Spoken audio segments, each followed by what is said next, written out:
Ako ano nga pagsabutan.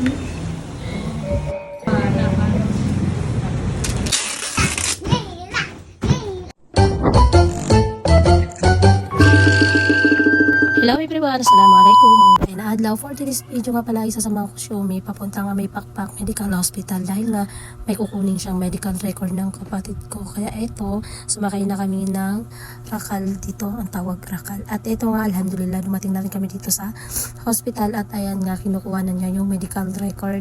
At pagkatapos nga namin makuha yung medical record ay sabi ko nga sa kanya na mangilita sa kakana na tama piyak ako man tamag dito siya risk. Kaya ayan, naisip ko nga yung nakita ko sa TikTok na pinost ni Alip na Maharlika restaurant.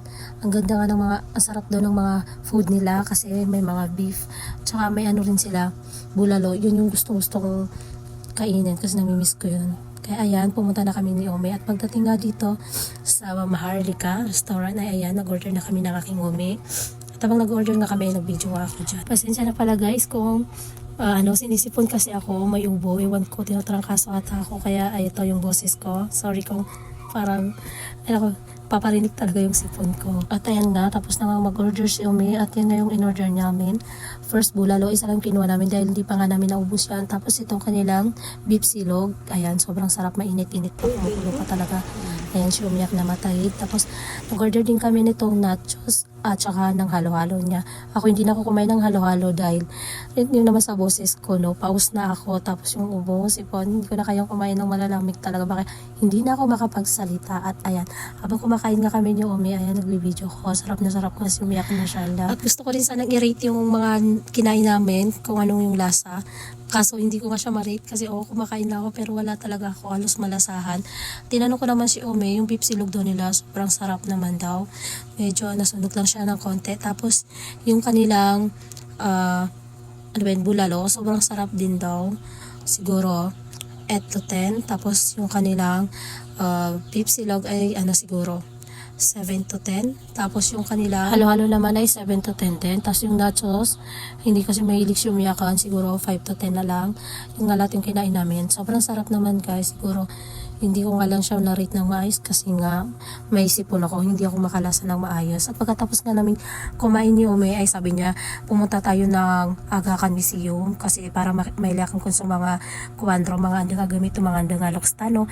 So kataya sa may yung kameron, mashallah, parang bumabalik ka sa sinauna pag nakikita mo yung lagidinan, niya kalala kiping, tapos pagkailan nga sa mga andang kuden, mga kandi, yung parang kapikir ka na mashallah sa mga lokstano dati, naging mga pag-usar nila. So, parang imagine ka mabuha siguro gilid sa buhay dati, katan sa mga langon kamon kasan kailay sa mga andang gamit ng mga maranaw, mashallah. Tapos tsaka yung basta ang dami mo makikita dyan, talagang kailangan sa mga andang talaga mga gamit ng mga lokstano. Hindi ko naman katang sa mga ngaran yan, pero sobrang nag-enjoy ako. Tsaka kung gusto niyo pumunta kayo para imagine niyo sa mga dating buhay yung mga lokstano, katang sa mga ruaniran, mga tilapera na mga hala, yung makalalabobo, ulawon, kailangan sobrang nag-enjoy ako kasi first gala namin yung dalaw lang kami ni Umi. Katapos nga sa first floor namin, kami siya sa second floor kasi ang kilay sa mga mga bangalaw, mga paluklok santano, mashallah, may kalala Quran, so mga padagamit ng mga lokstano, so katan scanner,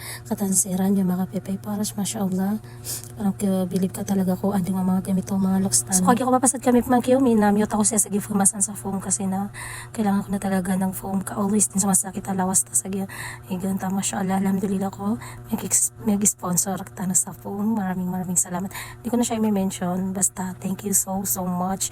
So kata kami magdit kami mabubuswarya kanina talaga sa pagibatan so linibre ako ran sa Lucky Stars yung may mga pizza, sobrang sarap, hindi ko na na-video. Tapos kataya miyaling ako din kan tulad ni Ras, sobrang 5 atagi pa ako makan sa walay pagala sa video ko lang saglit yung mga mosque na yan, mashallah, sobrang gaganda. Tapos pagdating nga sa bahay, nagpahinga lang ako saglit, tapos napalit ng damit at ayan, inasikaso ko namang ilagay yung foam. Sobrang excited na kami ng mga anak ko. Sobrang ganda ng quality ng foam na to guys kasi mandawi siya, tapos 6 inches at napakamura lang din. At ayan, tenes na namin siya ng mga anak ko, hinigaan na namin siya, sobrang lambot, sobrang saya ng mga anak ko. At yan nga, nilagyan ko na rin siya ng bedsheet para sobrang ganda. Hindi ko nga tinanggal yung plastic kasi yung bunso kong anak minsan tinutupak na piti sa ganay na nakapiyago po di akatete so ayan, minsan lang naman yun, siguro pag nananaginip lang siya, pero para sigurado na dakanun ko sa pamyan nagitubo guys. Thank you for watching, follow for more.